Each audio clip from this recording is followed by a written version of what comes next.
السلام عليكم ورحمة الله وبركاته. إن الحمد لله والصلاة والسلام على رسول الله وبعد. أعوذ بالله من الشيطان الرجيم. بسم الله الرحمن الرحيم. ولا تباشروهن وأنتم عاكفون في المساجد. صدق الله العظيم.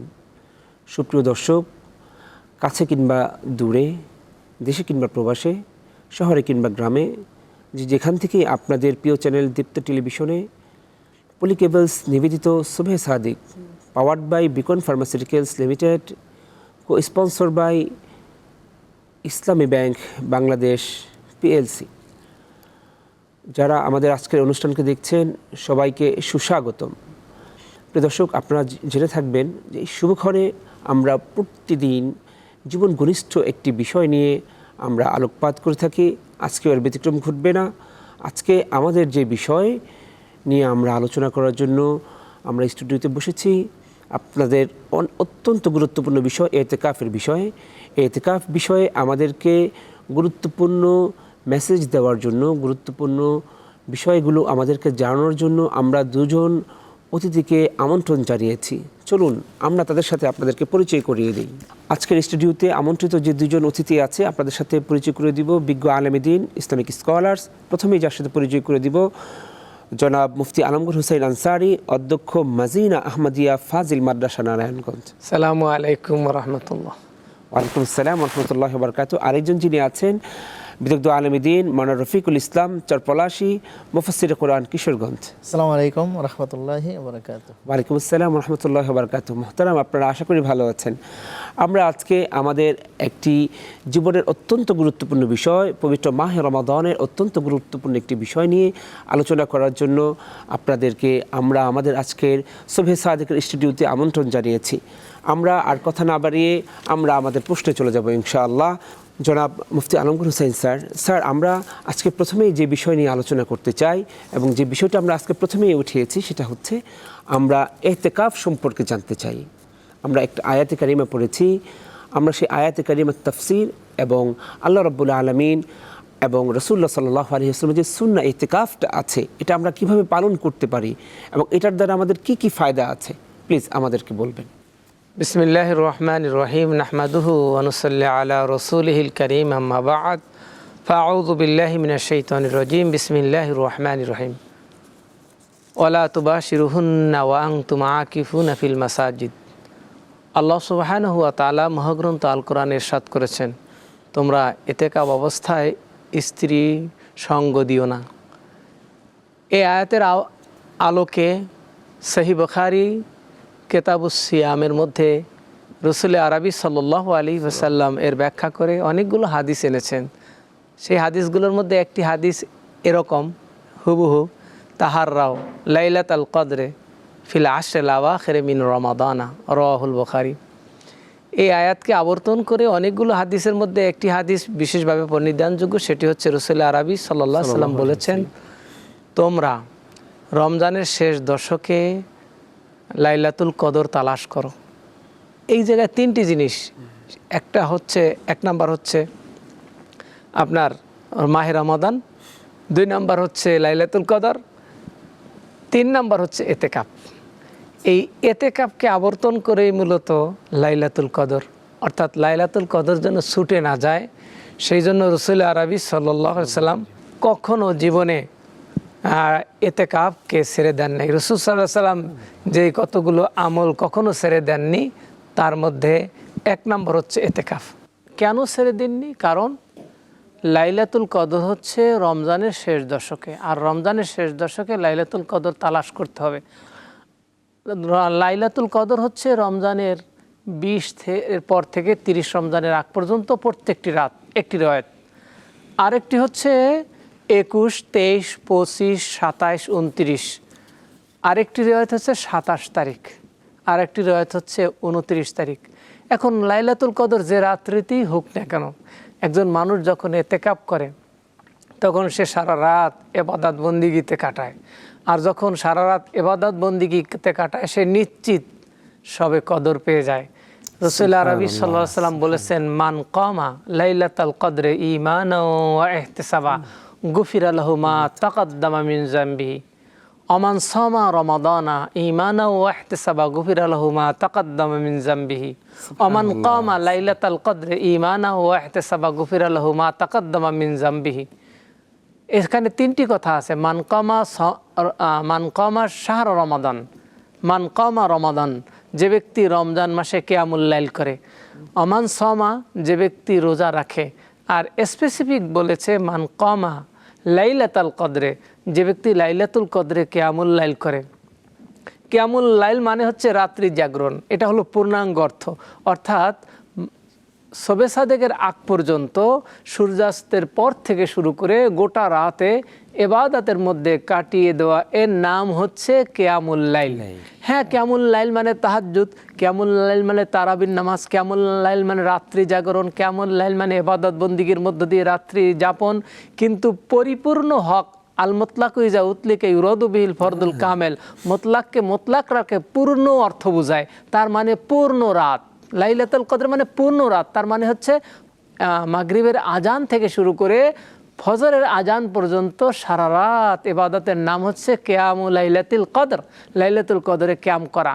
একজন মানুষ যখন সে সংসার বাদ দিয়ে কিছু সময়ের জন্য সংসার বাদ তো দিতেই হবে, কিছু সময়ের জন্য চাকরি বাদ দিতে হবে, কিছু সময়ের জন্য জীবনের সব কর্মকাণ্ড অফ, কেবলমাত্র একমাত্র শুধুমাত্র আল্লাহ সুবহানাহু ওয়া তাআলার সাথে একটা আত্মিক সম্পর্ক, ইবাদতের সম্পর্ক, নিজেকে বিলীন করার একটা সময় বের করে নিতে হবে মানুষ জীবনে।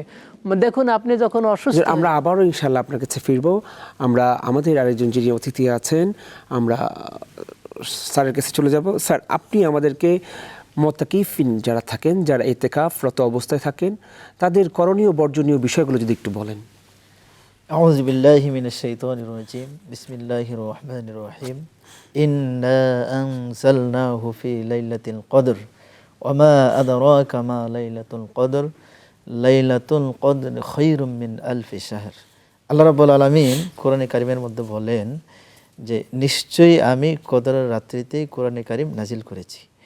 ওয়া মা আদরাকা মা লাইলাতুল কদর, তুমি কি জানো যে সেই লাইলাতুল কদরটা কি? লাইলাতুল কদর, কদরের রাত, খায়রুম মিন আলফি শাহর, হাজার মাসের ইবাদতের চাইতেও উত্তম। সুবহানাল্লাহ। তো এই লাইলাতুল কদরকে তালাশ করার জন্যই মূলত ইতিকাফ করা। রাসূল করিম সাল্লাল্লাহু আলাইহি ওয়াসাল্লাম এই লাইলাতুল কদরকে তালাশ করতে গিয়া একবার প্রথম 10 দিনেই ইতিকাফে বসে গেলেন। রমজানের প্রথম 10 দিনে লাইলাতুল কদর পেলেন না, দ্বিতীয় মধ্যম 10 দিনে ইতিকাফে বসে গেলেন। দ্বিতীয় 10 দিনে যখন পেলেন না, 20 দিন হয়ে গেল, রাসূল করিম সাল্লাল্লাহু আলাইহি ওয়াসাল্লামকে ওহীর মাধ্যমে আল্লাহ রাব্বুল আলামিন জানিয়ে দিলেন যে শেষ দিনগুলোতে লাইলাতুল কদর রয়েছে। নবী করিম সাল্লাল্লাহু আলাইহি ওয়াসাল্লাম আবার শেষের 10 দিনেও তিনি ইতিকাফে বসে গেলেন লাইলাতুল কদরকে তালাশ করার জন্য। তো এই ইতিকাফে যখন আমরা বসি, ইতিকাফে বসার নিয়মটা হলো যে 20শে রমজান সূর্য অস্ত যাওয়ার আগ থেকে শুরু করে ঈদের চাঁদ ওঠার আগ পর্যন্ত এই পূর্ণ সময়টা হচ্ছে সুন্নতে মুআক্কাদা কিফায়া, যেটা ইতিকাফ। এই পূর্ণাঙ্গ সময়টায় মসজিদে অবস্থান করতে হবে। মসজিদে অবস্থান করা, আপনি যেটা বলছেন যে এই সময়টাতে কি করব, তো এই সময়টাতে হচ্ছে মসজিদে অবস্থান করা, এই সময়টাতে কোরআনে কারিম তেলাওয়াত করা, জিকির আজকার করা, পাশাপাশি তার দুনিয়াবী সমস্ত কাজ এবং পরিবার থেকে বিচ্ছিন্ন হয়ে একেবারে মসজিদে অবস্থান করা। এখন এটা যদি আমরা করি, আমাদের আরেকটা ফায়দা হলো যে আল্লাহ রাব্বুল আলামিন কোরআনে বলেছেন, কুল ইন্নাল মাউতাল্লাযী তাফিররুনা মিনহু ফাইন্নাহু মুলাকীকুম। হে নবী, কুল, আপনি বলে দেন, ইন্নাল মাউতাল্লাযী, যেই মরণ থেকে তোমরা পালিয়ে বেড়াচ্ছ, ফাইন্নাহু মুলাকীকুম, সেই মরণ তোমাদের সাথে মোলাকাত করবেই। এরপরে তোমরা দুনিয়াতে যা কিছু করেছো, আলিমিল গায়বি ওয়াশ শাহাদা, যিনি আল্লাহ তাআলা গায়বও জানেন প্রকাশ্যও জানেন, তিনি আমাদের দুনিয়ার জীবনে আমরা যা করেছি সব কিছু তিনি জানিয়ে দেবেন। তো আমরা যখন পরিবার ছেড়ে, সমস্ত কাজ ছেড়ে, নির্দিষ্ট দিনের জন্য যখন আমরা মসজিদে দুনিয়ার সমস্ত ঝামেলা থেকে মুক্ত হয়ে মসজিদমুখী হয়ে যাব, মসজিদে অবস্থান করব, তো আমাদেরকে যে একদিন একা একা কবরে যেতে হবে, একা একা হাসরের ময়দানে উঠতে হবে, বিচারের কাঠগড়া একাই যেতে হবে।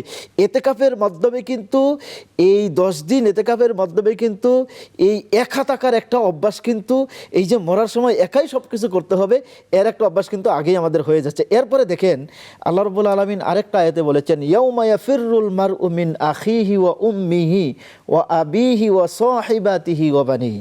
সেদিন ভাই পালিয়ে যাবে। ইয়াউমা ইয়াফিরুল মারউ মিন আখি, আখুন মানে ভাই, ভাই পালিয়ে যাবে। ওয়া উম্মিহি, উম্মুন মানে মা, মা পালিয়ে যাবে। ওয়া আবিহি, পিতা পালিয়ে যাবে। ওয়া বানিহি, সন্তান পালিয়ে যাবে।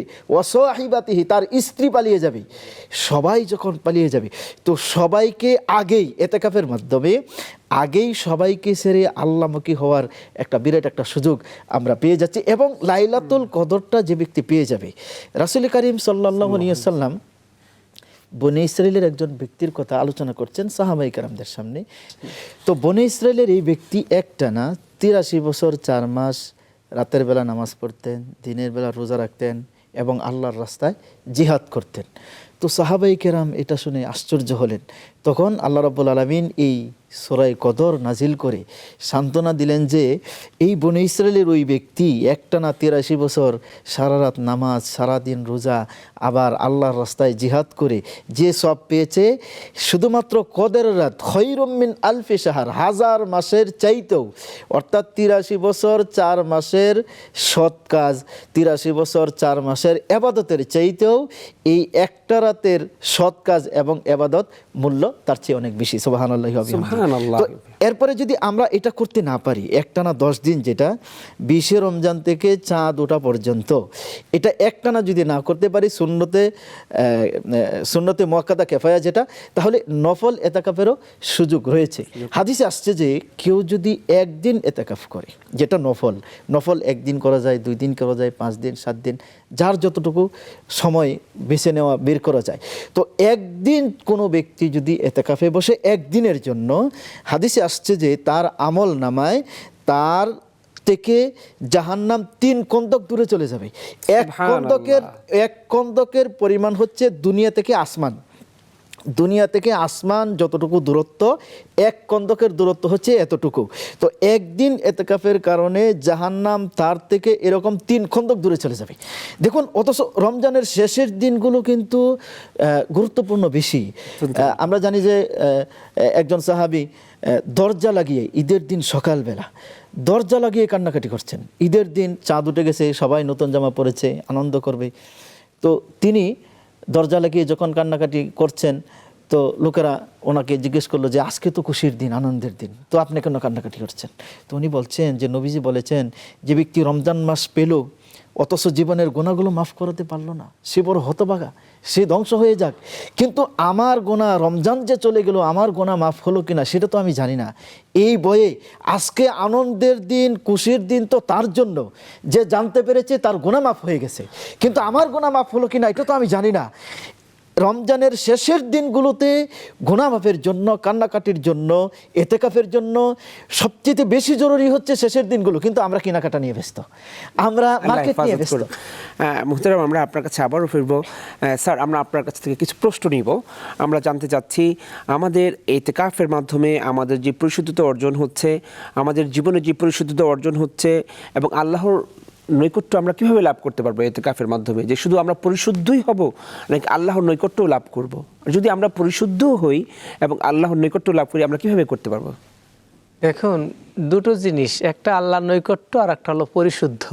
একটার সাথে আর একটার খুব ঘনিষ্ঠ সম্পর্ক। মহাগ্রন্থ আল কোরআনে আল্লাহ বলছেন অসজুদ অক্তারিব, সেজদা করুন। খুব সংক্ষেপে জানতে চাইবো, সেজদা করুন, আল্লাহর নিকটবর্তী হন। সেজদা করো, আল্লাহর নিকটবর্তী হও।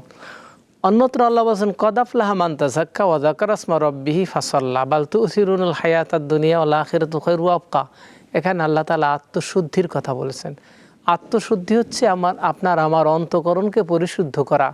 কিসের মাধ্যমে? আনিশিরকে ওয়াল কুফরে ওয়াদ দানাসে, অন্যায় থেকে, গুনাহ থেকে, শিরক থেকে, পাপাচার থেকে, অনাচার থেকে হৃদয়কে পরিশুদ্ধ করার নাম হচ্ছে আত্মশুদ্ধি। মাহে রমজান আমাদেরকে আত্মশুদ্ধির প্রশিক্ষণ দেয়, এতেকাফ আমাদেরকে আত্মশুদ্ধির প্রশিক্ষণ দেয়, এতেকাফ ইতিকাফ কি আমাদের অন্তরের প্রশান্তিও যোগাবে? অবশ্যই। মানুষের অন্তঃকরণটা যখন গুনাহ থেকে মুক্ত হয়, পরিশুদ্ধ হয়, আত্মশুদ্ধিতে পরিপূর্ণ হয়ে যায়, তখন তার অন্তরটা নফসে মুতমাইন্না হয়ে যায়। এই জন্য আল্লাহ বলছেন, ইয়া আইয়াতুহান নাফসুল মুতমাইন্না ইরজিই ইলা রাব্বিকি রাদিয়াতাম মারদিয়া। যারা প্রশান্তিময় আত্মা, তারা জান্নাতে প্রবেশ করো। প্রশান্তিময় আত্মা তারাই যাদের আত্মার মধ্যে সুদ নাই, ঘুষ নাই, গুনাহ নাই, অন্যায় নাই, জুলুম নাই, অত্যাচার নাই, নির্যাতন নাই, আল্লাহর নিষেধাজ্ঞার কাজগুলো যার গোটা জীবনে নাই, সেই হচ্ছে নফসে মুতমাইন্না।